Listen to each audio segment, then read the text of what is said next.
Ancient history की one liner questions.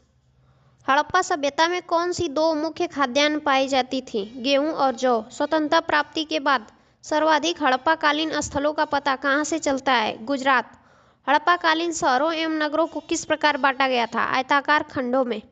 मानव सभ्यता को सैंधव काल से किन दो प्रमुख चीजों की प्राप्ति हुई? गेहूं और कपास। सिंधु सभ्यता का समूचा क्षेत्र किस आकार का है? त्रिभुज के आकार का। हड़प्पा सभ्यता का पूरा क्षेत्रफल कितना है? 1,29,96,000। अब तक हड़प्पा संस्कृति के लगभग कितने स्थलों का पता लग चुका है? 100 स्थलों का। हड़प्पा संस्कृति की मुख्य विशेषता क्या थी? नगर योजना प्रणाली।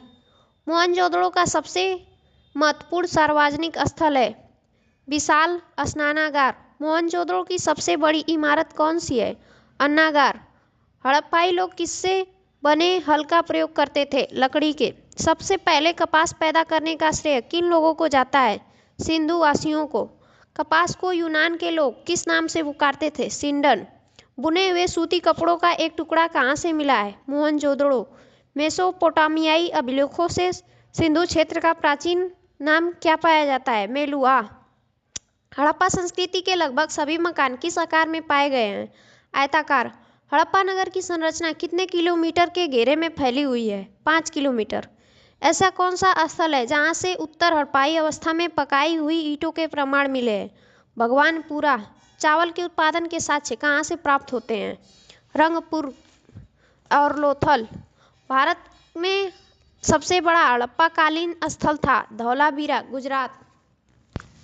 एकमात्र हड़प्पा कालीन स्थल जो त्रिस्तरीय था धौलावीरा। हड़प्पा काल की ज्यादातर मुहरें किस प्रकार की होती थी? वर्गाकार। किस व्यक्ति ने हड़प्पा एवं मोहनजोदड़ो को एक विस्तृत साम्राज्य की जुड़वा राजधानियां कहा है? पीगट।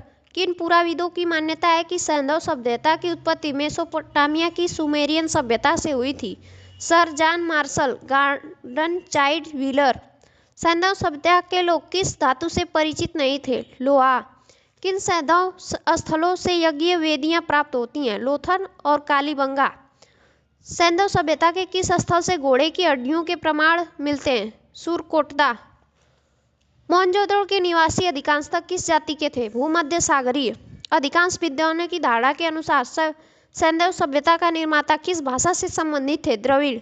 सैंधव स्थलों में किस जगह पर सर्वप्रथम कृषि के साक्ष्य उपलब्ध होते हैं? मेहरगढ़। सैंधव सभ्यता का एक स्थल को स्तूप टीला की संज्ञा दी गई क्योंकि उस स्थल पर एक कुषाणकालीन स्तूप प्राप्त हुआ है।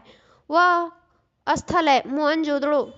सब सैंधव संस्कृति के अंतर्गत प्रायः सभी मकान पीछे की गली खुलते थे, परंतु इसका एक अपवाद कौन सा स्थल है? लोथल।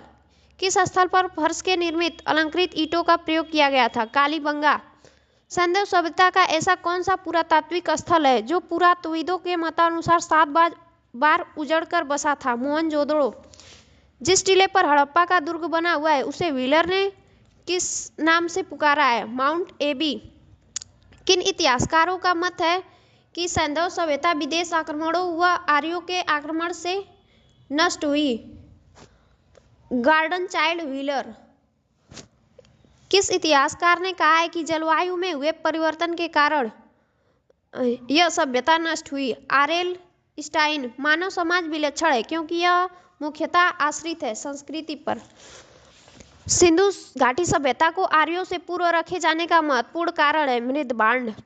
भारतीय पुरातत्व सर्वेक्षण विभाग के महानिदेशक सर जॉन मार्शल के निर्देशन में राय बहादुर दयाराम साहनी ने पंजाब वर्तमान में पाकिस्तान के मोंटगोमरी जिले में रावी नदी के तट पर स्थित हड़प्पा का अन्वेषण किया था सन 1921 में। सर जॉन मार्शल ने सर्वप्रथम इसे नाम दिया था सिंधु सभ्यता का। रंगपुर जहाँ हड़प्पा की समकालीन सभ्यता थी वह है सौराष्ट्र, गुजरात में। ददोरी एक पर्वतीय हड़प्पीय पूरा स्थल है पंजाब का। सिंधु घाटी सभ्यता का पतन नगर था लोथल। सिंधु घाटी के लोग विश्वास करते थे मातृशक्ति में। चंद उदड़ों के उत्खनन का निर्देशन किया था J.H. मैके। हड़प्पा का उत्खनन करने वाला प्रथम पुरातत्वविद जो इसके महत्व को नहीं समझ पाया था A. कनिंघम। हाथी दांत का पैमाना हड़प्पी संदर्भ में मिला है लोथल से। हड़प्पन स्थल सनौली के अभी हाल में उत्खननों से प्राप्त हुआ है। मानव शवाधान, जिस पशु के अवशेष सिंधु घाटी सभ्यता से प्राप्त नहीं हुए हैं। शेर तथा गाय, वह सभ्यता जो नील नदी के तट पर पनपी। मिस्र की सभ्यता।